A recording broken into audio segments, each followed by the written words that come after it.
नमस्कार मित्रों, मैं हूं मनीष पांडे। आप देख रहे हैं ब्रेकिंग टुडे। स्वागत है आपका हमारे इस यूट्यूब मंच पे।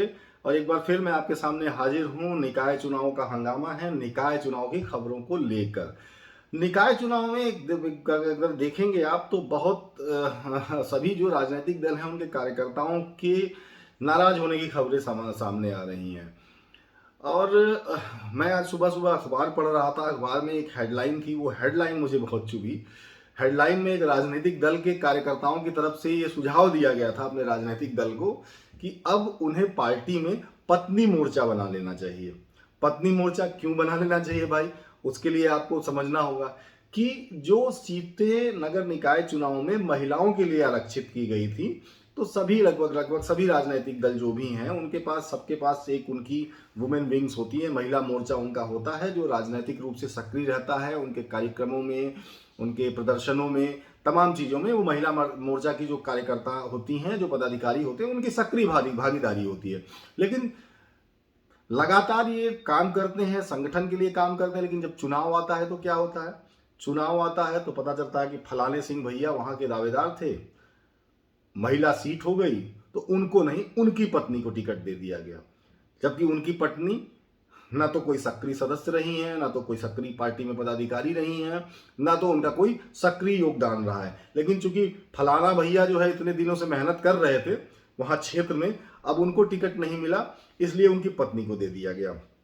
ये आरोप आमतौर पर सभी दलों पर लगे हैं, लेकिन सबसे ज्यादा ये आरोप लग रहा है भारतीय जनता पार्टी पर, जिसका प्रदर्शन लगभग एक डेढ़ दशक से निकाय चुनाव में सबसे बेहतरीन होता है।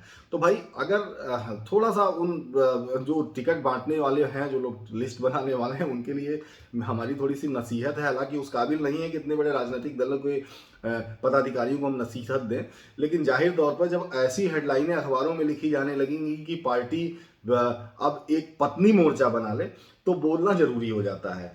अब देखिए, अगर ऐसा होता है तो बड़ा मुश्किल होता है उन महिला कार्यकर्ताओं के साथ जो सुबह से शाम तक आपके पार्टी के साथ, आपके संगठन के साथ, आपके विचारों के साथ, आपके सरकार के साथ खड़ी हुई दिखाई देती हैं।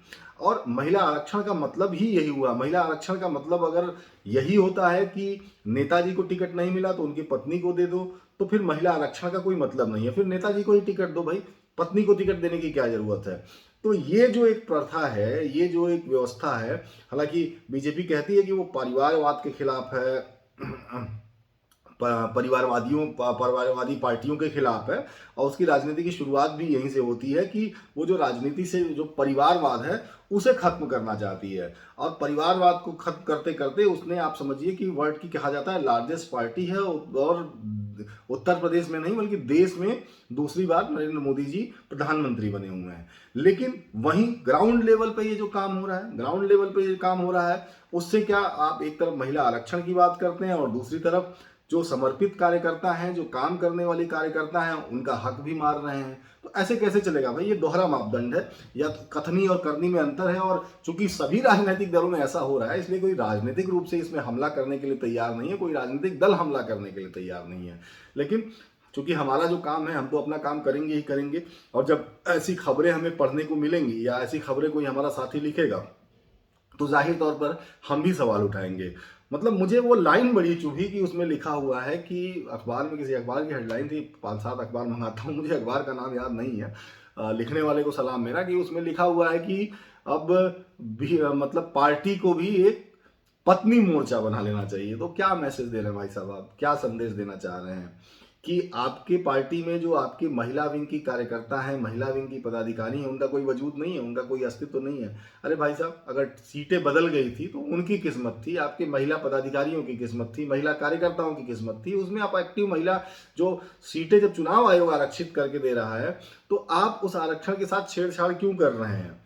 कम से कम अपनी पार्टी के ऐसे कार्यकर्ताओं को दीजिए। और वैसे भी कहा जाता है कि भारतीय जनता पार्टी जो है, कि जो बड़े नेता रहे हैं या जो सिद्धांत रहा है, वो लोग नेताओं को बनाते हैं, नेताओं को आगे बढ़ाते हैं, अच्छी प्रतिभाओं को आगे बढ़ाते हैं, अच्छे लोगों को बड़ा मंच देते हैं। तो अगर ऐसे भाई आरक्षण की जगह पर भैया की जगह भाभी को टिकट मिलेगा तो फिर दिक्कत हो जाएगी, परेशानी हो जाएगी, आगे के लिए परेशान। हम, या आपको अभी नहीं समझ में आ रहा हो, अभी हो सकता है इसका नुकसान आपको फौरी तौर पर न दिखाई पड़े, लेकिन आगे आने वाले वक्त में नुकसान हो सकता है। तो लिहाजा आपसे अनुरोध है कि थोड़ा इन सब चीज़ों पर भी ध्यान दें। अगर आरक्षण की बात की जा रही है तो आरक्षण का पालन भी 100% होना चाहिए, और आरक्षण का पालन पार्टी के संविधान के हिसाब से होना चाहिए। ये नहीं होना चाहिए कि भैया का टिकट कटा तो भाभी को टिकट मिला। फिलहाल इस वीडियो में इतना ही, और हमारी आपसे गुजारिश है कि प्लीज़ अगर आपको हमारे वीडियोस पसंद आ रहे हैं, हमारी बातें पसंद आ रही हैं, तो हमारे चैनल को जरूर सब्सक्राइब करें। वीडियो देखने के बाद ऐसे ही छोड़ ना दें, चैनल जरूर सब्सक्राइब करें, उससे हमारा हौसला बढ़ता है। इसलिए 2 दिनों से तबीयत ठीक नहीं थी, इसलिए मैं आपके सामने वीडियो लेके नहीं आया था। लेकिन मेरा दावा है आपसे कि बहुत सारी ऐसी खबरें, अभी हालांकि उस दिशा में हम काम कर रहे हैं, कि बहुत सारी ऐसी खबरें लेके आएंगे हम आपके सामने जो आपको कहीं ना दिखाई पड़ती होंगी, ना सुनाई पड़ती होंगी, लेकिन इस चैनल पे आपको जरूर मिलेंगी। लिहाजा आपसे अनुरोध है कि प्लीज़ हमारे चैनल को जरूर सब्सक्राइब करें, और हमारे वीडियोज़ अगर पसंद आते हैं तो औरों से भी शेयर करें। नमस्कार।